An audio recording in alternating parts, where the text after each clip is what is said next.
Hey man, it's Phil X, and you're watching Guitar Tales with Dave Cohen. And Guitar Tales, guitar tales. Like, what else do you need, right? Guitar. We're geeks, nerds, gear, inspirations, positive vibes. Look out.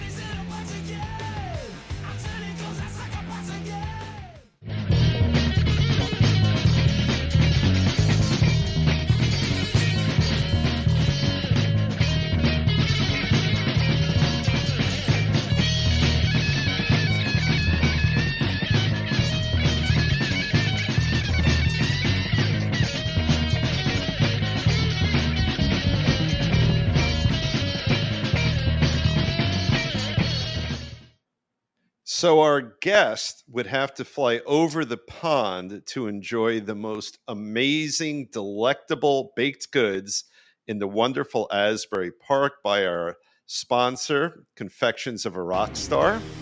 Here we go. Keith, you would love this place. Imagine, if you will, a bakery made by, built for, and honoring rock. Fantastic food. And if you got pooches, like I'm looking at two pooches right now, they have pupcakes. People are great. They love rock and roll, and they're in the iconic city of Asbury. Absolutely fabulous place. Maybe we'll mail you some stuff from there. But tonight, we have an amazing guest from the other side of the pond. That's our game Scott and I play. Keith Xander. Xander, he goes by Xander. He is phenomenal. I've been listening to his music all afternoon. He's got some great stories to tell. Scott, why don't you hop in here? We'll start talking before we pull Keith in. Hi, good evening. It's 9 o'clock in the UK. It's 4 o'clock here. And what time is it where you are, Dave? Yeah, right. I'm in a different part of Jersey, so it's a little later. It's a little like different. 1 minute. It's 1 minute difference between you and I. Okay. Yeah, the time-space continuum kind of screws us up a little bit. To celebrate having a guest from the UK, I've got first of all, he's a blues man, so I've got my Stevie Ray Vaughan guitar here, and I got a picture of Jeremy Clarkson, who I named my dog after. That's right. And also one more surprise, which we'll show Xander, Mr. Keith Xander, when he comes on. Fabulous blues player, and I spotted him on the internet, and I'm totally wowed. So I can't wait to chat with him. What do you say we bring him in and get the show on the road here? Absolutely, and give us your little surprise while you pull him on too. Oh yeah, hold on. Well, maybe I'll keep it like this for a second. Yeah. There he is. Hey. There he is. Give him the big spot if you can, Scott. Well, we're good. I just wanted to show. I'm going to change the background real quick. There we go. It's an old bit. We did it for Becky Baldwin, who's from Birmingham, which is, I think, way far away from you. You're closer to the water. We'll talk about where you're from in a minute. I'm sure everybody's familiar with the city you live in.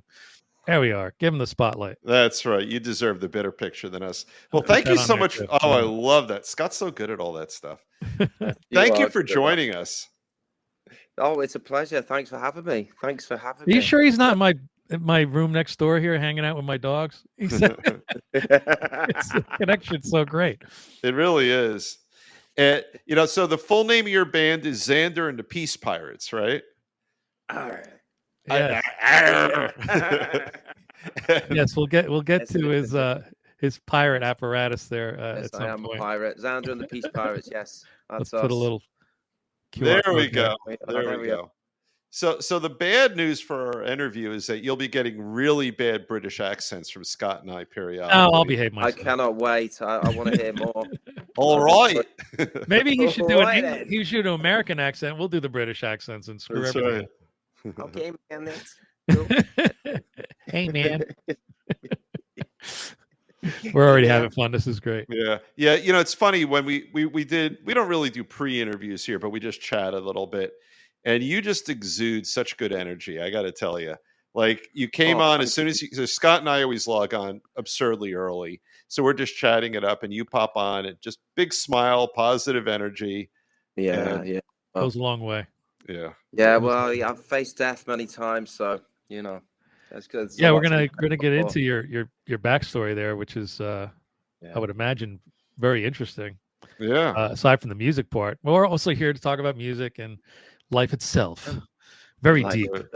And when we had Rudy Sarzo on, we got a lesson in Cuban history, so you never know where the show goes, right? Yeah, and we even talked about getting the right vibration from the earth, positive energy. Yeah, vibration. real heavy shit, real heavy stuff. It was wonderful. Yeah. Grounding. That's right. I was grounding today at the beach. I'm a big fan of. I'm a big fan of grounding. You're gonna get the show kicked off the air showing your feet on TV. Yeah. It's a good way to get your circadian rhythm going, isn't it? When you go to a new, if you go anywhere in the world, if you put your feet on the ground, apparently that helps you with your jet lag. It's scientifically, I'm the son of an engineer. It just makes so much sense. Yeah, like it doesn't even strike me as weird that most of us spend our entire lives with a rubber sole or a leather sole separating us from. Was that Mother a Beatle Earth. reference? Oh, I like that. Well played, Scott. But see, you're a grounding guy. I like that. Yeah, I like to ground. I do. Yeah. It feels good to have your feet on the earth. I used to like. I don't know. You know Johnny Lang, don't you? Yeah. Yep. Yeah. He when he was younger, he always played barefoot, didn't he? Did you notice? Yeah. I didn't notice that. No. Yeah. When he was really young, he didn't continue doing it, but yeah. The guitar player I could think of is Dave Matthews for some reason. I don't know why that comes to mind. Dave Matthews. Yeah. Yeah, he's always got. He doesn't own any shoes. Yeah. He's definitely not getting a Nike endorsement. Am I right? It doesn't wear any shoes ever. No, he's always got bare feet. He's like Fred Flintstone. Fair enough. That's a good reference. He's like the Fred Flintstone of music. Is it Yabba Dabba Doo? It is Yabba. Yeah. Yabba Dabba Doo. I can't. Oh, my British accent is so Yabba bad. Dabba Doo. Yabba Dabba Doo, baby. Yabba Dabba Doo, mate. Wonderful. Yes. Yeah. So, guys, shoot away. Whatever you want to ask. So you're in the great city of Liverpool. Liverpool, yeah. I live in a lot of history there for some reason. I think. Yeah. So let's talk about yeah. Your start in music. Let's do a little chronological stuff. So the beginning of my journey started when I was about 13, and I met a guitar teacher who showed me the possibility of playing guitar by putting a little bit of ruler in my hook at the time, and this was quite early on, and then I persevered with it for a while, and I wasn't really able to do it particularly well. And then I had a serious accident around the age of 15. Someone's ringing the bell. That's all right. My daughter will get it. We can't hear it.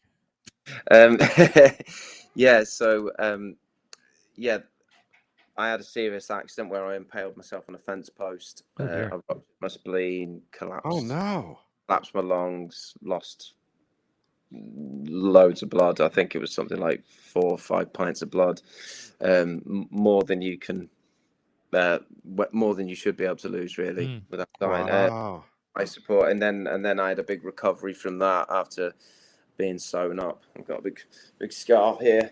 There it is. Wow. Battle scar. So yeah, that was very traumatic, and then basically the whole recovery process was me using guitar as a therapy, really, and songwriting, and that became my therapy, and helped me. Isn't guitar therapy for a lot of people? We hear this story many times that Les Paul used to. I don't know. I saw like a article or something where he was like, this is my friend. It's my therapist. It's my everything. Just to play. You just get so lost in it. I love playing and just getting lost and not even realizing how much time has clicked by, or it's beautiful. It's just a good healing feeling, isn't it? Though I felt that would happen a lot with Stevie Ray Vaughan. I always sensed that he would just get completely lost in it. He's one of my favorite players because he does get so lost in it, and it seems like a flow of consciousness. I love that. I always said that his ideas used to come from the brain right to the fingers. Yep. There's nothing in between. Like when we play, or I play anyway. I mean, I shouldn't say how you play because I don't know what your process is. But when I play, I'm primarily a blues-based type guitar player. I have to think about what I'm doing. It's sort of ahead of time, and I'm planning my move, and I take a little bit of a break, and I do a little trill or something. But his was like it just would constantly. It doesn't stop. The ideas don't stop. No. They keep coming and coming and coming and coming. And Like just when you think you got him figured out, he does some other quick little thing. I'm like, ugh, how did he do that?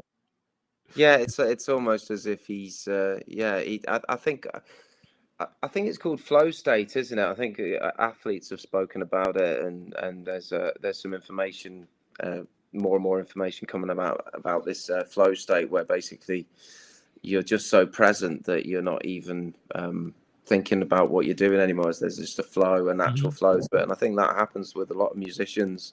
And even people like Michael Jackson, he used to say, "Get out of the way of the music," didn't he? You know. Yeah. Well, we're always at our best when we're not thinking about what we're doing. Yeah. You know, like anything you talk to, like you said, an athlete, you talk to a skier. I'm not much of a skier, but if I'm doing it competently, it's because I'm not thinking about what I'm doing. It's I mean, when we finish taping, I'm driving over to my yoga studio. And I'm a shitty yoga person, but they say it's not shitty. It's just whatever you do, But they're always telling us, just be in the moment. Don't think about yesterday. Don't think about tomorrow. Just be there right now. Yeah, it's where we always are, isn't it? But yeah, we do tend to get caught up in a story or a narrative in our minds, and it kind of takes us away from. We're just absent, aren't we? A lot of the time. I think that's why it's good to have some sort of practice. I mean, I paint as well. I've been doing like little paintings and stuff. Very nice. I love it. I like messing around. Yeah, man, and I've got one of Jesus there, and yeah, I like to paint and do artwork, and I have some Bob Ross type paintings. That's my thing. I got into it very late. My uncle's an incredible artist, and he sent me a bunch of books in the mail. And he goes, "Well, here's how you paint, and when are you going to start painting?" I'm like, "I don't know how to paint." He goes, "It's in your DNA. Everybody knows how to paint. You're my nephew. You got to have some of that." You're an Engel. Engels can paint. Yeah. So he sent me that, and I went downstairs for about an hour, and I came back with a painting. My wife is like, "You didn't just paint that in an hour. Are you kidding me?" It came out. It came out pretty good, and I'm like, Scott won't say he's very good. Scott is a very talented artist. He is. But I think it's fun with music a lot of the time. I do think that it's in there, even if people haven't tried. Somebody said if you could play music, you're probably a decent artist, even if you don't realize you are. Here, I did that one. See that one above me? That's one of my oils. Nice. It's from my green period, which is I only painted two things, and they were green, so I call it my green period. Right there. Oh, I love it. Oh, nice. So that's an oil. The way the green's coming out the black, that's so cool. Thank you. Very nice. I wanted to get back for a second, because I play in a cover band, and sometimes we're on a little bit of automatic pilot because we've been doing the songs for so long, and that is a struggle for some guys. Me, because I'm sort of like ADHD, and like especially if they leave the TVs on the bar, I'm screwed. I'm like, who's winning a football game? Oh, I got to play a solo. Oh, now what's the score? What am I going to do? What am I going to eat when I get home? Too many distractions. I'm just like thinking about all these things instead of concentrating on what I'm supposed to be doing because it's so automatic. Focus. But I that's why I love about just getting together like a blues jam or something. It's a totally different, liberating, thing, and no jam is ever the same, right? But when you're playing the Who or whatever it is you're covering, it's pretty much got to be the same every time, right? Because that's what people expect. That's what's so great about jamming. Yeah, I love that freedom. It's cool. It's nice. I saw you, speaking of covers, I saw a video of you doing a Huey Lewis tune. Yeah. And you did such a great job, like the tone you pulled out of your guitar, the lead, it just sounded wonderful. Nice one, man. Yeah, that Strat's lovely. It was Mike's Strat that I borrowed for a while because my Strat had to go into to get serviced because it was it needed refretting and all kinds of things doing to it. But that was a lovely Strat. Lindy Freyland pickups. So shortly after that, when I got my Strat back, I got Lindy Freyland's put in it. But lovely.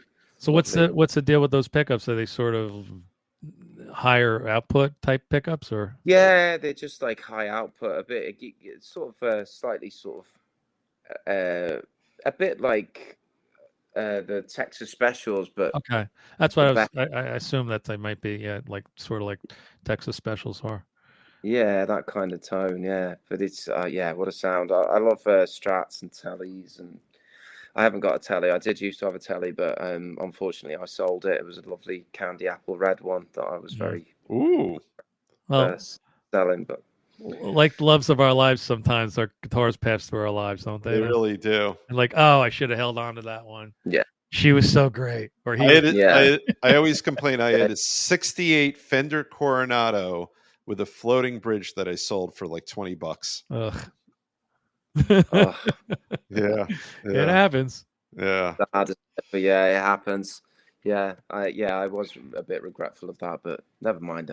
What was Yeah. it the bass Rudy Sarzo was telling us about that he had once and now it's worth $35,000 and he can't buy another one?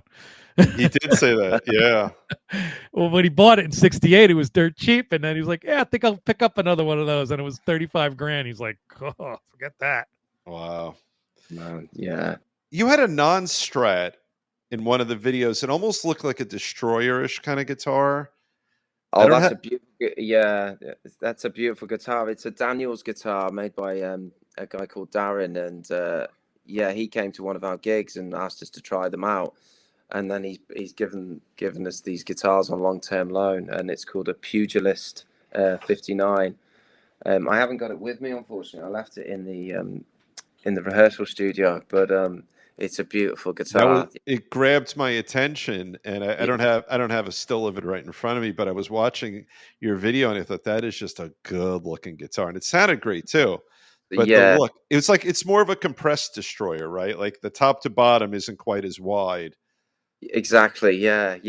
I mean, it's got a similar sort of tone to that a lot because I like Robin Ford, so it's got a bit of that to it as well. You know, sort of. I can't remember what the Fender he used to play. It was he used to play a Fender that would looked a bit like a 335. Do you know what it was called? I think they're very expensive. Fender like that? It was a Fender, yeah, but it looked either like an artist or a 335. Oh, I Fender can't think Elite, of that I think one. a Fender Elite or something like that. I am not familiar with that because that's so far I afield think when I we think saw of Fender. one once at a guitar Yeah. show or something. Yeah. They're Yeah. very expensive, but yeah, nice guitars. But yeah, I love that guitar. It's sort of it's not many guitars that I really resonate with. I've obviously got my Strat, and I've had this one for years. This black Strat. That's a good looking one. I should mention that That's- his video is backwards. We forgot to switch it over before the show started. So he looks like a My left-handed video player. backwards. Yeah, it's no big deal. Did I switch Yeah. it around? You could switch it How do I around do now that? if you'd like. You could.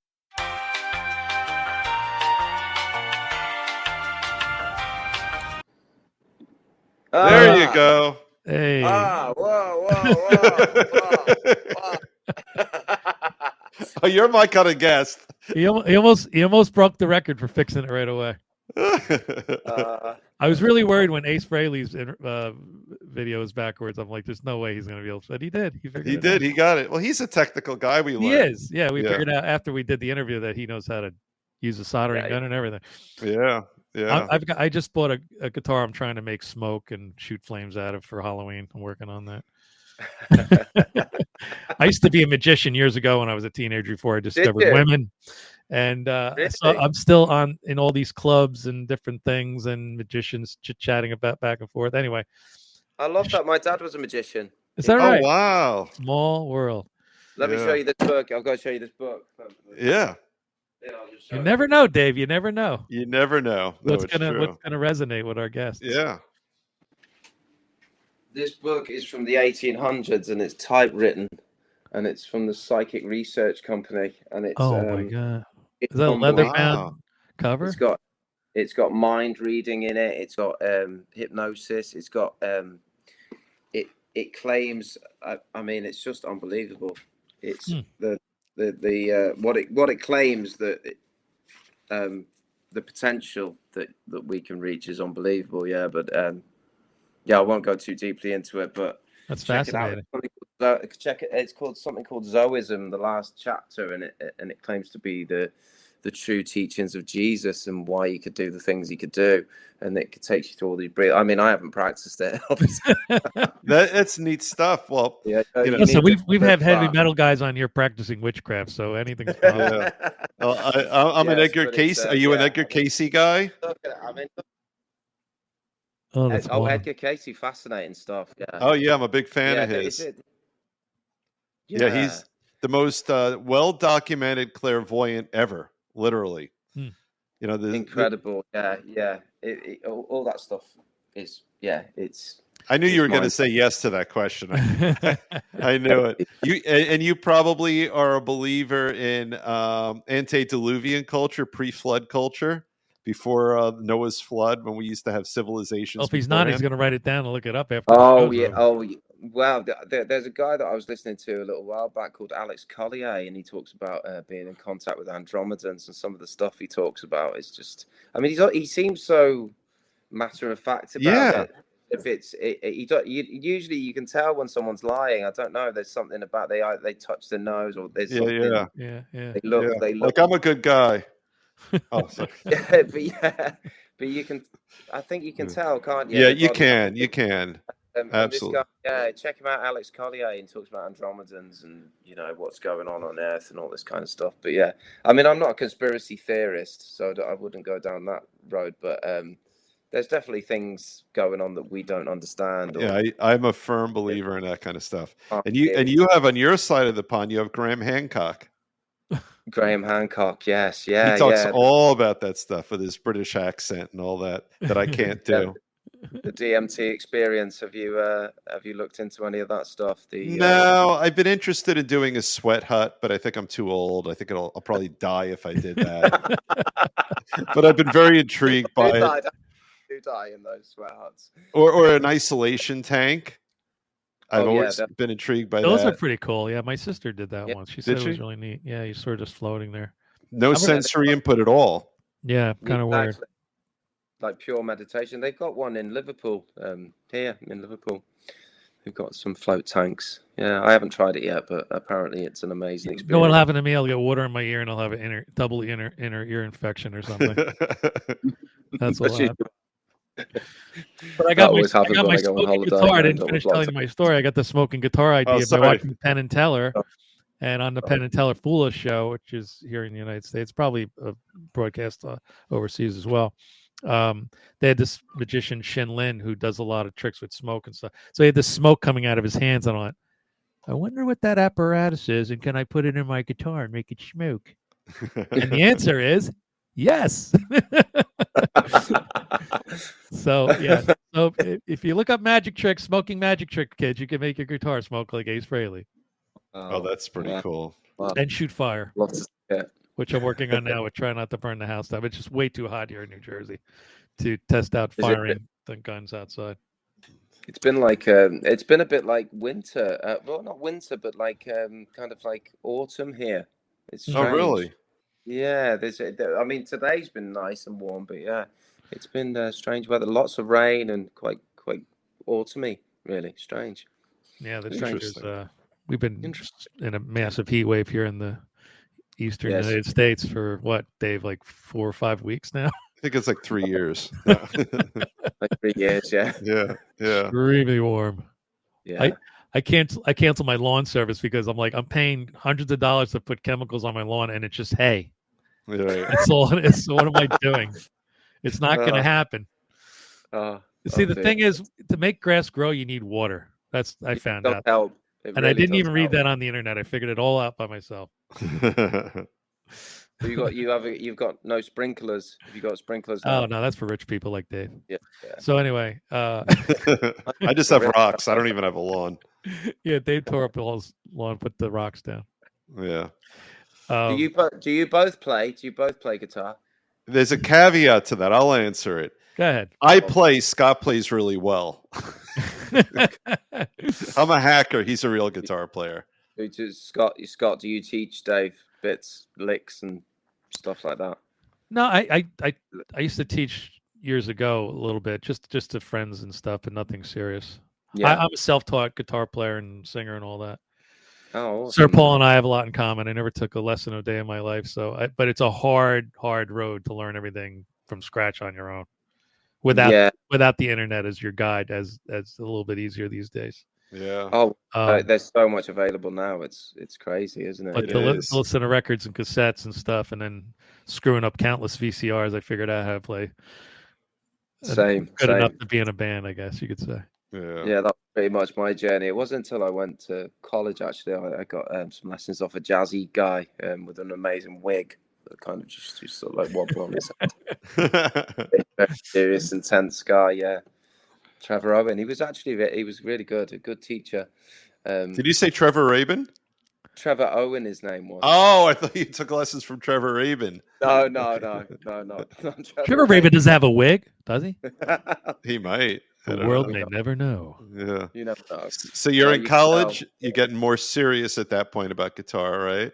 Yeah, when I got to college, because I did a diploma in jazz and commercial music, so I learned a little bit. That's when I started getting quite into Robin Ford, because I like the crossover sound of right. That sort of slight jazz influence and some chromaticism and key changes and playing through the changes. And so I tried to incorporate a bit of that in my playing, a little bit of melodic kind of cool improvisation. Is that when you decided to become, like, how young were you when you thought, all right, this will be my profession as opposed to this will be my avocation? I think I was obsessed with guitars from the minute that I saw one. So when I was about 4 or 5 years old, I remember seeing a guitar and just being completely, I don't know, obsessed. I loved looking at them. And then when I got my first guitar, my first proper guitar, which was like a red Strat, I just used to put it on the bed and just look at it, and I just loved it. Yeah, used to sleep with it. That's I get that. Fell in love with it. Yeah. So you knew early on that come hell or high water, this would be what you did for a living, not just something you did for fun. Yeah.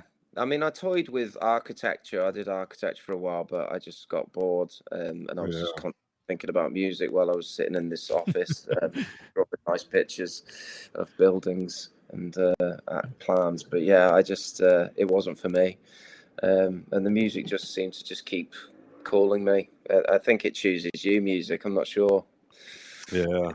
It just call you, doesn't it? But it's that one aha moment that you had when you heard a certain piece of music and you said, oh, wow, I want to be just like that guy. I think it was when I saw Jimi Hendrix playing at Woodstock. I think there was something about that gig where he's just jamming at the end and just how expressive he was on the instrument. Mm-hmm. It just blew my mind. And I loved all the Woodstock stuff. I think I was watching Carlos Santana, tripping on acid. Yeah. He goes.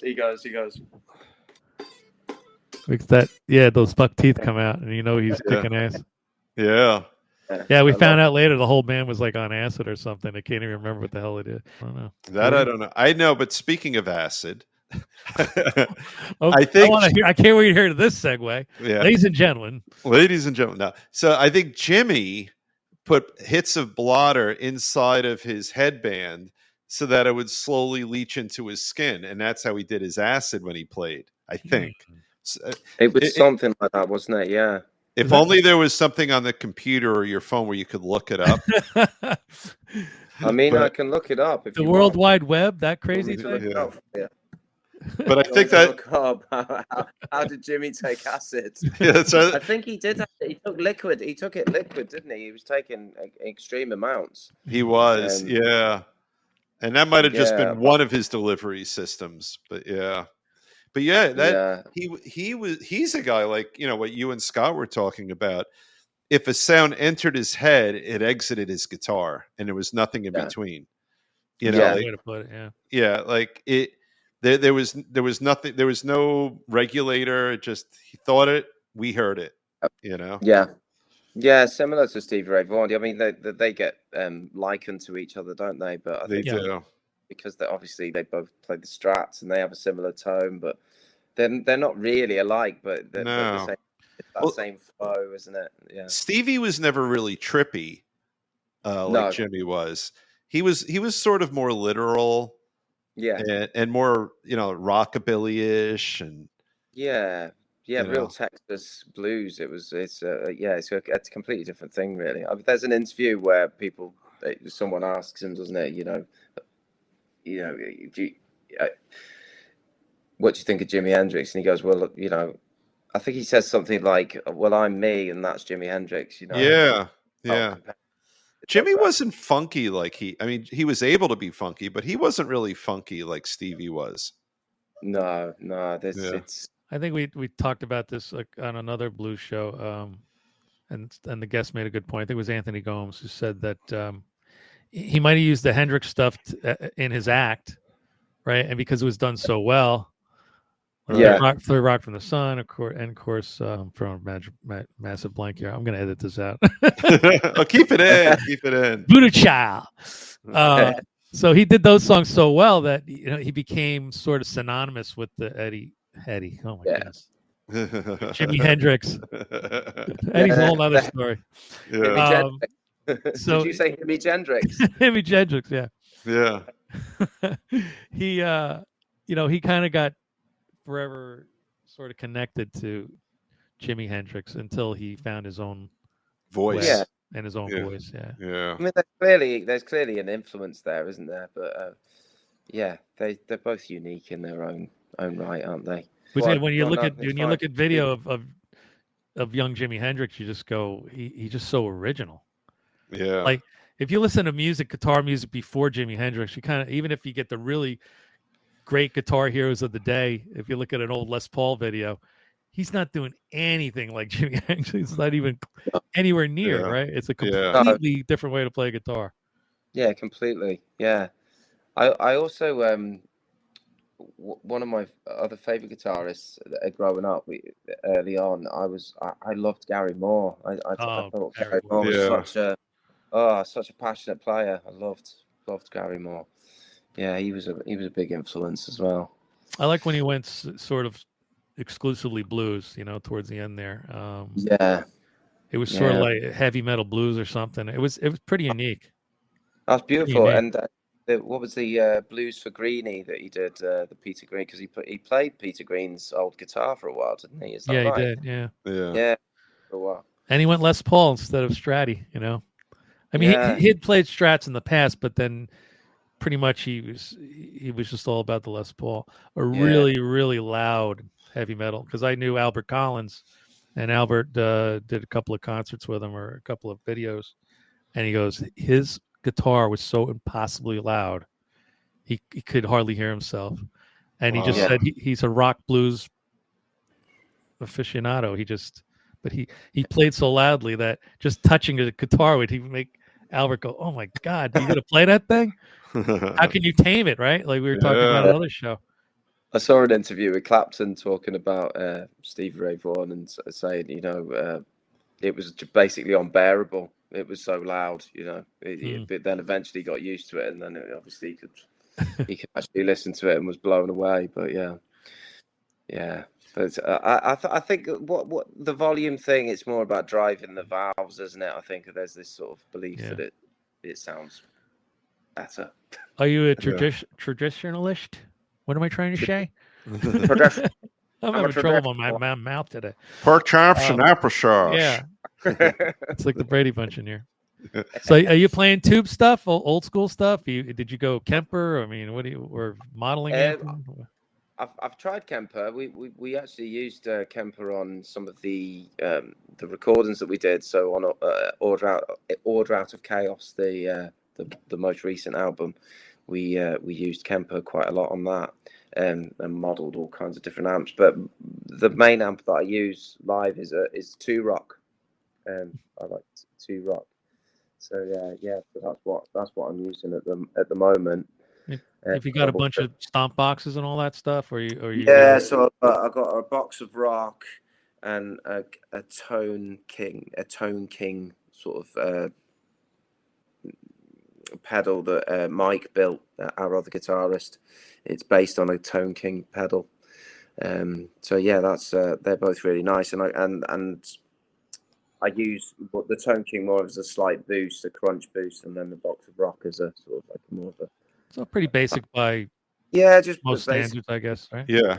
Yeah, and then that's just going through like a Line 6 Helix for other effects, like It works. That sounds really great.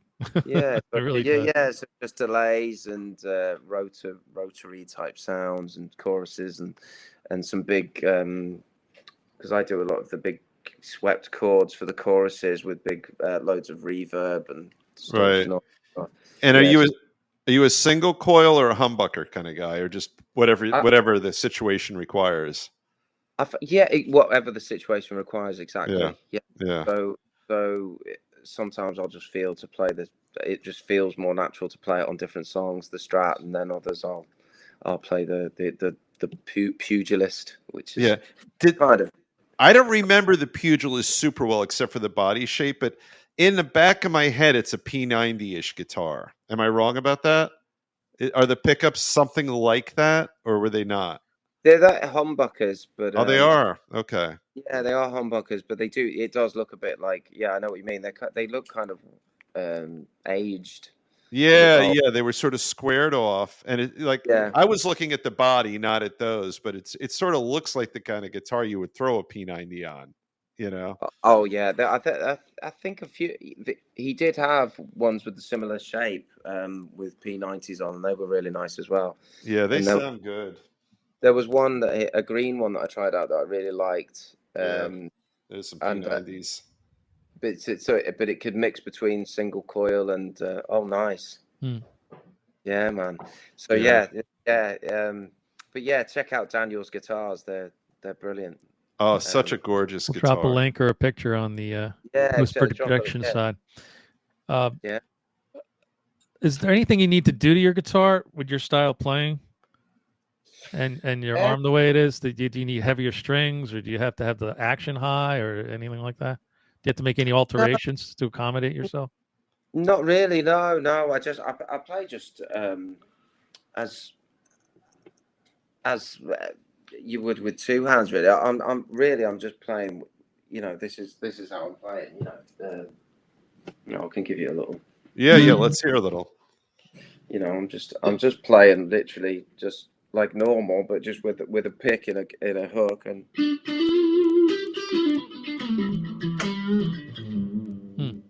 So it's really basic setup, just normal guitar, nothing fancy really.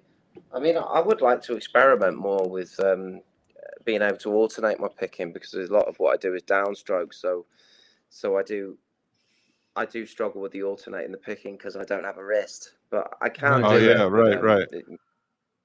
Most of what I play is legato type stuff, so hammer-ons and pull-offs to sort of compensate. And just the standard pick you have affixed to the.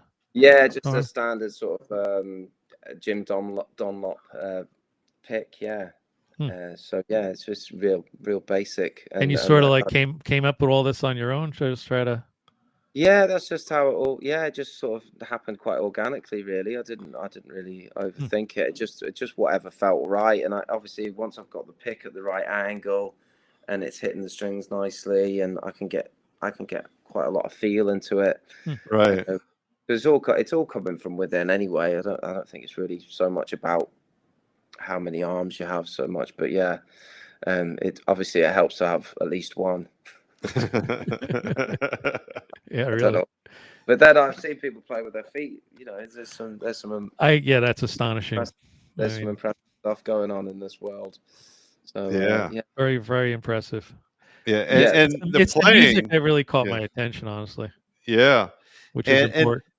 And I also noticed, in my little journey, listening to your stuff, you have a lot of just really beautifully produced, accessible, almost album-oriented rock, right?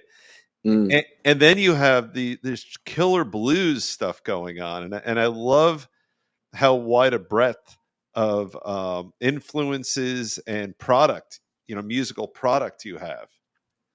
Nice one, man. Yeah, well, we've got a good team. Mike, our other guitarist, is just a great all-round he produces, engineers. Mm. He's got his. That's a own good friend to recording. have. Yeah. I mean, he does all the videos. He was supposed to come on tonight, but his kid was having a meltdown, so he. Now, was he the guy I saw doing the vocals also?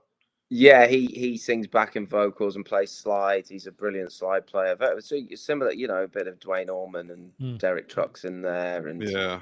other influences. He crosses over into jazz, and so we sort of it kind of inspire each other, and then there's my brother as well, who's also part of all the inspiration and comes up with lyric ideas and chordal ideas. And Dave, have you seen the cover of Fire and Rain by James Taylor that just went up a few days ago that he did? No, I did not see Oh my that. God, you got to see that. Listen to it, anything. It's love fantastic. Great. Yeah, he's one of my favorite songwriters, I think, James Taylor. Oh my God. He's so, I saw him live in Philadelphia a million years ago and just absolutely wonderful. Oh, he's magic. It's magic. He is. And you forget it's kind of like if you see Billy Joel or someone like that, where you just forget how many amazing songs that person has written. It's shocking. And guitar wise, he's very advanced, and some of that stuff's very complicated. I remember I went sort of like a James Taylor deep dive, like for a year or two, where I was trying to figure out some finger picking I wasn't really good at and stuff to see if I could learn anything. Yeah. Even 0.12% of what he was up to, just so I could add it to my repertoire. And I was just really began to appreciate what he was doing. Complicated on guitar enough, and then singing on top of playing that difficult stuff. Because pretty great. The Bob Dylans of the world have sort of led us to think that the singer-songwriter is doing rudimentary guitar. And James Taylor, and that might be unfair of me to say about Mr. Dylan, but I think it might be very fair. But James Taylor does not follow that mold at all. No. There's a great I think he did I'm not sure if he did a whole album, but with Michael Brecker, the sax player. Yeah. Right. Oh, it's beautiful. And there's a version of "Don't Let Me Be Lonely Tonight." He's singing is beautiful. I think he's got a beautiful voice as well. Yeah. It's. Yeah. I mean, it's aged really well too. Mm-hmm. It's like getting better with age. I always imagine Kermit the Frog singing one of his songs though as well at the same time. But, Kermit the Frog here. Not bad, Dave. Not bad. You muppet. Kermit the Frog. This is a very British thing to say, call somebody. I think. Yeah, I watch a lot of Grand Tour. Love those guys. Yeah. I don't know if you've seen that James Taylor gig, the live at the Beacon. Have you seen that one? Yeah. No, I have not. It's great. He's done things where he's had a full orchestra, and he's done things when it's just literally him and a stool. Yeah. Like a stand-up comic. A glass of water, a stool, a guitar, and James Taylor, and that's it. Yeah. That's all you get. And then he's got other ones where he's got like a full, orchestra behind him and a symphony and this and that, like the Boston Pops or something. And those backing vocalists, backing vocalists. Yeah. So he's all around talented. Off the charts. Yeah. Mike Landau as well played with him. I like Mike Landau as well. Mike Landau's another tasty player, plays a Strat. You know Mike Landau? I do not. Do you not? I'm not super familiar now. Yeah, he's done some stuff with Robin Ford as well. But yeah, check Mike Landau out, man. It's wow. That's it. You gotta find these names and I know. So let me ask you this: what is next on your horizon musically? Well, the next step we're currently writing songs to record for a new album. So that's the next step. We've got 2 albums out. So we've got 1111, which was the first studio album that we recorded in Wisseloord near Amsterdam in a place called Hilversum. That was an amazing studio, beautiful place. We had some beautiful guitars and amps there as well. And then we did the other one in Liverpool at a place called Parr Street. And this new one, we're not even sure where we're going to record it yet. We're sort of toying with the idea of getting a producer in to work with Mike, co-produce. But it's all down to money, really. Yeah. And the expense of it all. So yeah, and gigging wise, do you? Well, I don't know if you've ever been in the United States to play for us. Where do you play most of your gigs? We play a lot of gigs, obviously in the UK. We're doing a place called Upton Blues Festival on Sunday. That's a nice little festival. The whole town turns into a blues festival. Oh, is that nice? That's we great. do festivals like Colne. I don't know if you've heard of Colne Blues Festival. That's quite a popular one. I think there's been some big names play at that one. So we play a lot of the blues festivals and the cool little hippie festivals that they have on, and all the psychedelic folks that have done lots of LSD and mushrooms. How do you get along playing outside? It being it's summertime and it's hot and the weather's a little unpredictable. How do you do it outside? Hanging in there you hydrate pretty well, or is it? Yeah, it's what playing outside with the rain and stuff. You mean? Yeah. Yeah, well, we were doing a gig in a school, actually. We did a special needs school, and it was going really well, and the kids were all just running around crazy, going crazy. It was great. It was great, and having a great time. And then it did start to rain, so it's just unpredictable. The sun was beaming at one point, and then it's just chucking it down. Wow. So everybody who watches this show knows I hate playing outside. Yeah. Guess where I'm playing Saturday, Dave? I know. Outside. I know exactly where you're playing. I take the little bits of New Jersey Shore out of my pedal board. The sand and everything else. Always because the icy, right. That's the sand and the heat. The sun getting into At least the heat wave will be gone by Saturday. Yeah. I'm always terrified I'm going to pass out or something. And I played when it was 34 degrees at MetLife Stadium, and that was freezing cold. I was playing with fingerless gloves. I've done that before. Yeah, Someone cold. came up to me once. We were playing Anfield in Liverpool, the football ground, LFC, Liverpool Football Club, and I was playing with a glove on, and the guy came up to me and went, "How do you play like that?" And I thought he was referring to the hook, and I was like, but no, not that. The glove. The glove, mate. The glove, mate. There we go. There's my bit. It's getting better, Dave. It's getting better. Thank you. This is Scouse now. This is Scouse. This is how they talk here, like. That's how they talk here. All right, lads. All right. It all sounds the same to you, doesn't it? It's all there's no distinction from one end of the UK to the other. It's all the same to me. Yeah. We were talking before the show. Our Dana Carvey, who follows me on Twitter for some reason, I don't know why, but he does these micro impressions, and he does an impression of Paul McCartney on Mars, and he goes, "I didn't know it'd be so red," and that's the whole impression. Excellent, love all that. So Dana, thank you for following me on Twitter, or X, or whatever the hell it is. Can we just stop calling it X already and just go back to Twitter? We can. Yeah, we will. Nobody's calling it X. It's over. Just go back. I'll take care of it. Why don't we call it Xander? How's that sound? Oh, I like that. You can still use the X. Yeah. Yeah. Stick with me, kid. I'll get you signed. So I think Scott can give us the answer for this, but if people want to find you and your amazing music, where should they go? Well, we're on Facebook, so we've got Xander and the Peace Pirates, or the Peace Pirates on Instagram, or we've got you can find us XanderandthePeacePirates.com. We've got a website, and where else are we? We've got a YouTube channel, Xander and the Peace Pirates. So yeah, all the links are on the website I just put up. Perfect. There. So if you scan that, it'll take you right there. It's got a little QR code. Yeah. And I was driving, and I just asked SIRI. I don't want to say it because she'll start talking to me. But I said your name and the name of the band, and I just started listening, and everything was fantastic. Oh, nice one, man. Yeah, love what we do. Yeah. You guys make some great music. Our favorite thing about this show is discovering new talent. I know you're not exactly new talent, but you're new to us, right? Because we come across you, we reach out, and with people getting scammed lately, this is like a horror show for me, because when I cold reach out to somebody and I send them a message, I might think it's a robot or a scammer or something.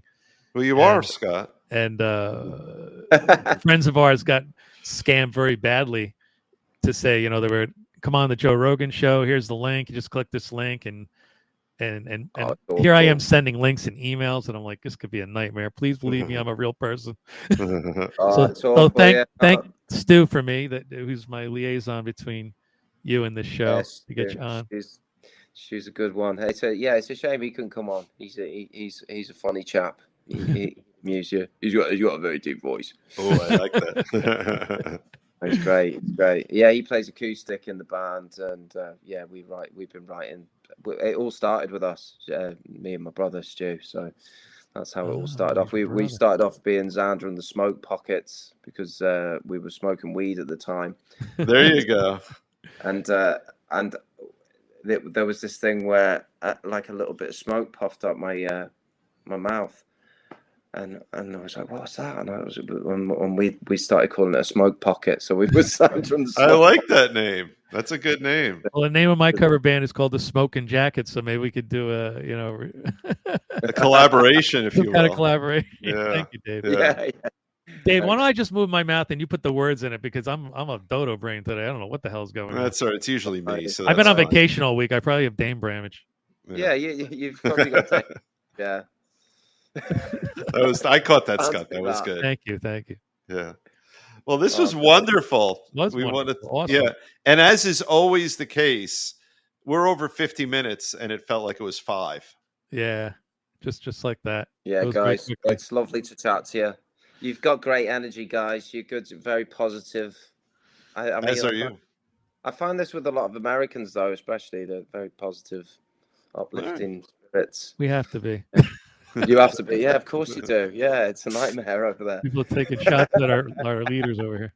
Yeah, that's right. I know. So we're not doing much better, really. Yeah.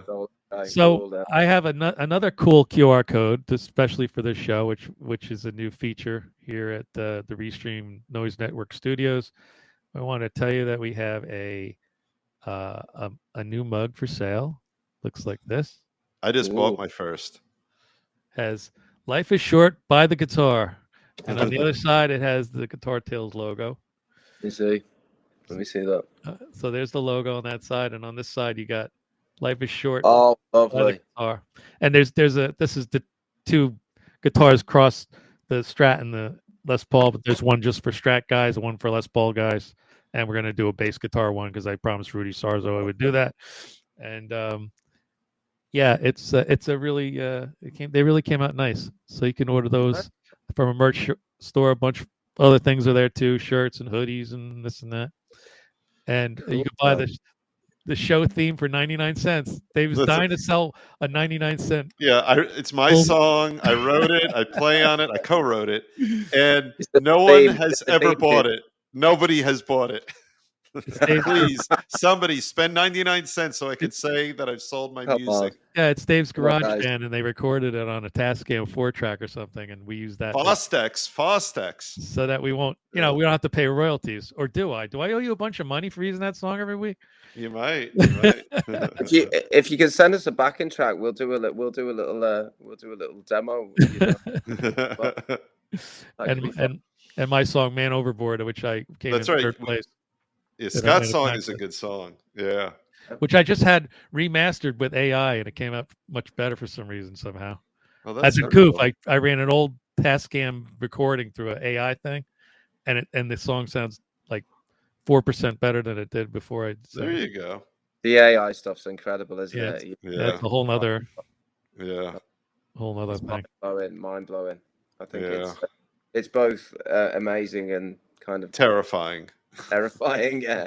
We do use AI for the show because I make a lot of the clips with AI. AI takes the full show and busts it up into little 1-minute bits that we can put on, because everybody has a short attention span these days.